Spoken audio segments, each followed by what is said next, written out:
আর এবার নজর রাখবো রাজ্যের আবহাওয়ার দিকে। বড়দিনে বাড়ল শহরের তাপমাত্রা। কলকাতার সর্বনিম্ন তাপমাত্রা 18.2 ডিগ্রি সেলসিয়াস, দিনের সর্বোচ্চ তাপমাত্রা 26 ডিগ্রি সেলসিয়াস। দক্ষিণবঙ্গে আপাতত 3 দিন স্বাভাবিকের উপরেই থাকবে তাপমাত্রা। শুক্রবারের পর ফের নামবে পারদ। 2 থেকে 3 ডিগ্রি তাপমাত্রা কমলেও জাঁকিয়ে শীত পড়বে না, বড়দিনে বৃষ্টির সম্ভাবনা রয়েছে। অন্যদিকে দার্জিলিংয়ে উইকেন্ডে পার্বত্য এলাকায় হালকা তুষারপাতেরও সম্ভাবনা রয়েছে। দিনের সর্বোচ্চ তাপমাত্রা যেখানে 26 ডিগ্রি সেলসিয়াস থাকবে আজকের দিনে, এমনটাই জানানো হয়েছে, এমনটাই পূর্বাভাস দেওয়া হয়েছে মূলত আলিপুর আবহাওয়া দপ্তরের পক্ষ থেকে। দক্ষিণবঙ্গে আপাতত 3 দিন স্বাভাবিকের উপরেই থাকবে তাপমাত্রা। শুক্রবারের পর ফের নামবে পারদ, বড়দিনে বাড়ল তাপমাত্রা। ফের নামবে পারদ, 2 থেকে 3 ডিগ্রি তাপমাত্রা কমলেও জাঁকিয়ে শীত পড়বে না, বড়দিনে বৃষ্টির সম্ভাবনা রয়েছে। আরো বিস্তারিত জানবো শাশ্বতী, কি আপডেট রয়েছে আবহাওয়ার, আজকে কি বৃষ্টির কোনো সম্ভাবনা রয়েছে? তার পাশাপাশি জানবো যে জাঁকিয়ে শীত কি আদৌ পড়বে এবছর? দেখো, শীত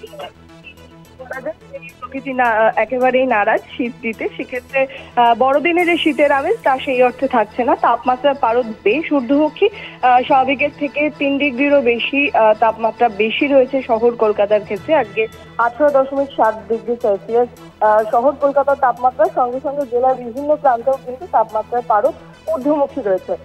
এছাড়াও যেমনটা জানাচ্ছে হাওয়া অফিস যে এই শুক্রবারের পর থেকে হয়তো কিছুটা হলেও 1 ডিগ্রি তাপমাত্রা নিচের দিকে নামতে পারে, তবে যে জাঁকিয়ে শীত পড়েছিল সেই শীতের আমেজ ফিরতে বেশ কিছুটা বাধা রয়েছে। আজও বৃষ্টির সম্ভাবনা রয়েছে বিক্ষিপ্তভাবে, বিশেষত উপকূলবর্তী জেলা এবং কলকাতা সহ একাধিক জায়গায় সকাল থেকে মেঘলা আকাশ, মেঘ রোদের খেলা চলছে কার্যত, এবং বেলা বাড়লে রোদ উঠলেও আবারও বৃষ্টি হতে পারে বিকেলের দিকে, তেমনটাই জানাচ্ছে হাওয়া অফিস। সেক্ষেত্রে উত্তরবঙ্গের ক্ষেত্রে দার্জিলিং এর পার্বত্য অংশে তুষারপাতের সম্ভাবনা রয়েছে, বৃষ্টিরও সম্ভাবনা আছে দার্জিলিং এবং কালিম্পং এ।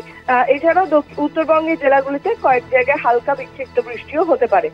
এই পরিস্থিতিতে বলা যায় যে সেই অর্থে বড়দিনের যে আমেজ সেই আমেজ থাকছে না শীতের। একেবারেই হালকা শীত নিয়েই কাটাতে হবে রাজ্যবাসীকে, এবং উত্তরবঙ্গের দিকে তাও তাপমাত্রার পারদ কিছুটা হলেও নিচের দিকে থাকলেও দক্ষিণবঙ্গে কিন্তু মেঘের ফলে এই তাপমাত্রা অনেকটাই বাড়ছে। এই কারণেই বৃষ্টি হবে আজকে 2 দিন, এবং শুক্রবারের পর আবারও 1 থেকে 2 ডিগ্রি তাপমাত্রা নামতে পারে। স্বর্ণালী, ধন্যবাদ তোমায়। আমরা কথা বলছিলাম, ফোন লাইনে ছিলেন প্রতিনিধি শাশ্বতী রায়।